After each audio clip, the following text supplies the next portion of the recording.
Alcaraz breaks his silence, his unexpected appearance after the split with Ferrero.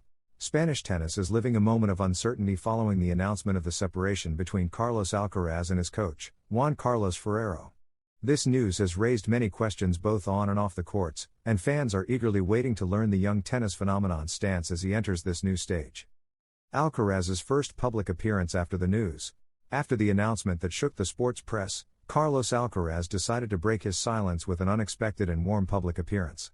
Beyond the media frenzy, the tennis player has shown surprising maturity for someone his age, making it clear that he is focused on his career and the future ahead. What Alcaraz said: maturity and professionalism. During a promotional event, Alcaraz appeared calm and grateful for the support he has received. Without going into personal details, he highlighted the value of Juan Carlos Ferrero in his development as a player, the importance of respecting every growth process, his commitment to continue working hard to achieve his goals. These words reflect not only respect for his former coach, but also a positive message for his followers and the tennis world. Juan Carlos Ferrero, former world number 1 and a legend of Spanish tennis, has been key in Alcaraz's career since his first steps at the elite level. Together they achieved successes that today position the young player as an undisputed global prospect. Looking ahead, what can we expect from Alcaraz? What is most inspiring at this moment is Alcaraz's ability to face change with serenity. This is not just a change of coach, but another step in his personal and professional career. His situation can be a source of learning for everyone, not only athletes. To successfully face major transitions, maintain a positive and open attitude toward change. Acknowledge the importance of the past without remaining anchored to it. Trust your own talent and your ability to evolve. Surround yourself with people you trust who support you through the process. Consistent work is the best insurance against uncertainty. A message for fans and future talents: Alcaraz, with his natural humility, sends a clear message to those who are starting out in sport or any other discipline. Every path has ups and downs, but the key lies in perseverance and continuous learning. The young tennis player has shown that true success lies in personal integrity, respect, and passion for what you do.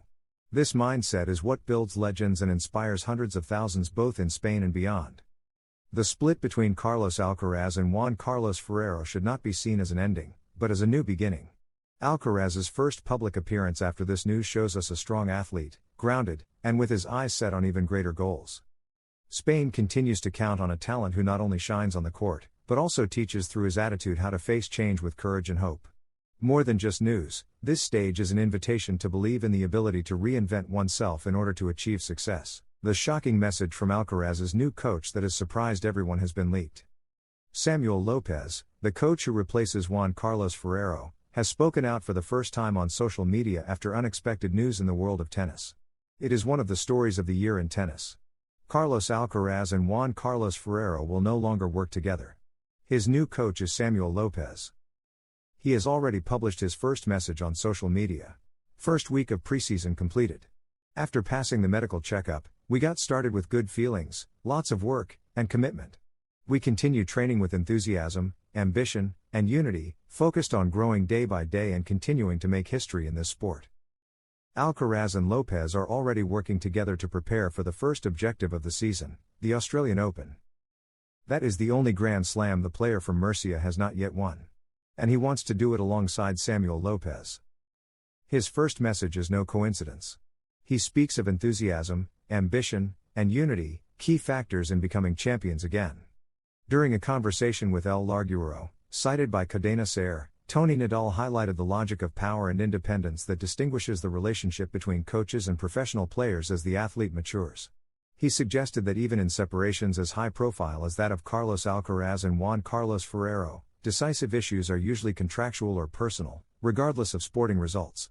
Based on his experience and observation of the tour, Nadal insisted that the player is the one who ultimately makes the final decisions about his team, stressing that the split surprised him and that he does not know the details that led to it. According to Cadena Ser, Toni Nadal stated that Ferrero's leadership of Alcaraz's team produced outstanding results and that, in similar situations, any major decision comes from the player. This former coach and benchmark of Spanish tennis pointed out that during a tennis player's adolescence and early youth, the coach usually holds a dominant position. However, as the athlete reaches higher levels of autonomy, this imbalance changes until ultimate control rests with the player. The kid grows up and stops being a kid, Nadal said, according to the outlet. In his analysis, the former coach of Rafael Nadal addressed the usual structure of authority in tennis coaching teams. He noted that in professional practice, the coach initially has the power to impose criteria, but over time that authority fades. The first time you tell him he's not aligned, the second time you directly say that it's unnecessary, Nadal explained, as reported by Cadena Ser. He considered that, as in Alcaraz's team, there is no evidence pointing to sporting disagreements to justify the recent split, and emphasized that Ferrero successfully boosted his players' development in different areas of the game. For Toni Nadal, Ferrero's positive influence was evident in Alcaraz's systematic improvement, placing Juan Carlos's demands as one of the key factors in the Merchant's tennis growth. According to Cadena Ser, Nadal valued how the demands imposed by Ferrero strengthened various strategic areas of the young player's professional development. However, he reiterated that even under strict guidance, the one who's in charge is the player, it can't be otherwise, reflecting that gradual transition in which the athlete assumes full responsibility for crucial decisions.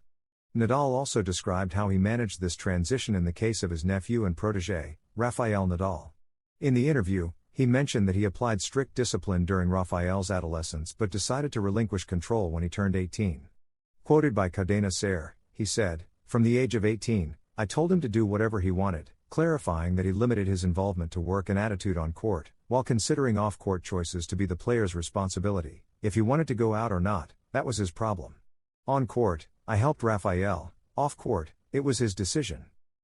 Sharing unique details about his professional relationship with Rafael Nadal, Toni Nadal explained to Cadena Ser that he never charged fees for his work as a coach because he had other family businesses. In his words, "I never charged Rafa, but I was doing well because I had businesses with my brothers. I was with him for so long because it was very cheap for him. It was a good price for them. Rafa used to tell me, for what my uncle charges, let's see who I'm going to find."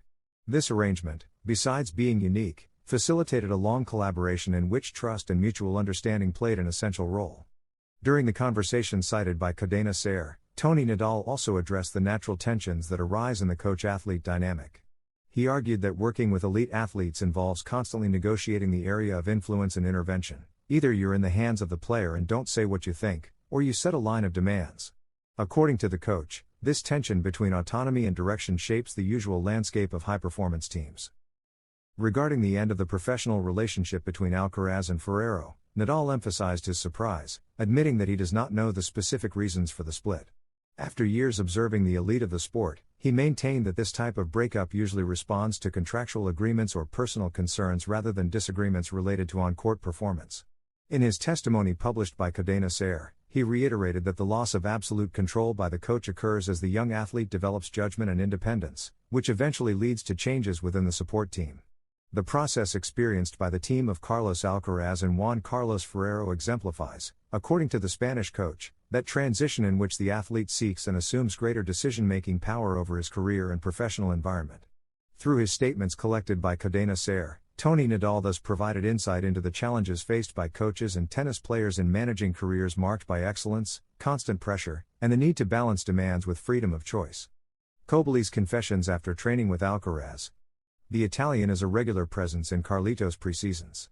They have been friends for years, share many tournaments, and often train together at this time of year, previously in Vienna and now in Murcia.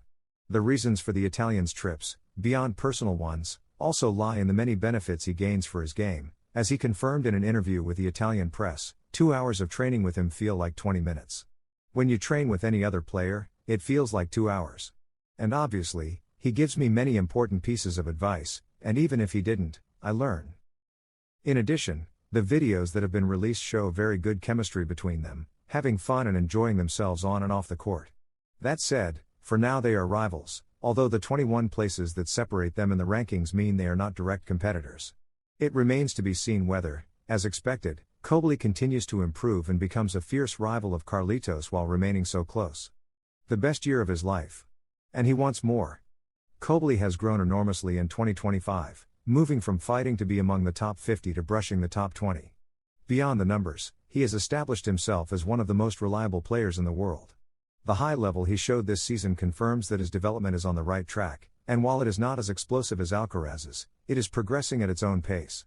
He is already close to breaking into the top 20 and, based on his level, he will only go higher. Beyond strong results in major tournaments such as Wimbledon, He made his final leap in the Davis Cup, when he led Italy to victory, making people forget the absences of Yannick Sinner and Lorenzo Musetti. Alcaraz's first coach points to Carlos's father as responsible for the abrupt split with Ferrero. Carlos Santos experienced something very similar to what is currently happening. The father is in the spotlight as the main person responsible for the breakup. The tennis world was completely shocked last Wednesday, December 17, when it became known that Carlos Alcaraz was parting ways with his coach at the time, Juan Carlos Ferrero. It was a totally unexpected piece of news that left repercussions. Many experts in the world of tennis believe it was a bad decision by Carlos.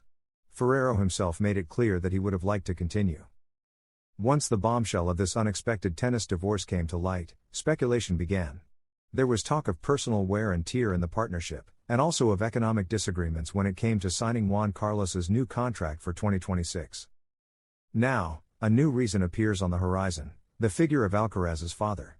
The first coach of the Mercian tennis player, Carlos Santos, the man who shaped him in his early tennis years, from the age of 5 to 12, spoke candidly to Eurosport microphones. And, as if it were déjà vu, he sees many similarities between what happened to him back then and what Juan Carlos Ferrero is experiencing now. "I was with Carlitos for 8 years, Juan Carlos has been with him for 7. The same thing happened to me. I wanted a set of conditions, the father didn't see it that way. And Juan Carlos will have asked for other conditions that the father also didn't want and didn't give in on." The Mercian coach believes that the arrival of Samuel Lopez as second coach, who accompanied Alcaraz to many tournaments while Ferrero stayed at home, already foreshadowed the current outcome. Once Samuel Lopez came in as second coach, you could see that a change might be coming. In the end, with Carlitos, things have always been done this way, very gradually, so that nothing drastic happens from one day to the next. Santos does not hesitate to point to Alcaraz's father as the key figure in the split. In the end, the one who handles everything there is Carlos's father. Carlitos has nothing to do with it. I mean, Carlitos would have continued for as long as Juan Carlos wanted. Regarding Carlos's new coach, Santos believes that Samuel Lopez's role will be temporary and that it will not be easy to find an ideal coach given the Alcaraz family's requirement to train in Murcia. "I think Samuel was there as second coach because he's very close to Juan Carlos, they grew up in the same place and have worked in more or less the same way, and that there will be another coach. I couldn't tell you who, but it has to be someone willing to be in Murcia, to live here. And to make everything very comfortable and easy for Carlitos. Right now, the coaches who are closest are already busy. For example, David Ferrer, who is occupied with other things and is more or less nearby. So I'm certain that Samuel won't be the head coach for the whole season. For sure. Something is already going on behind the scenes, we won't know it yet, but surely, before letting Juan Carlos go, someone else had already been spoken to." What Santos is absolutely certain about is that the split with Ferrero will not affect the performance of the current world number one. Carlitos functions on his own. He has no problem training with one coach or another. He has a very brilliant tennis game and doesn't depend on anyone. He plays on his own.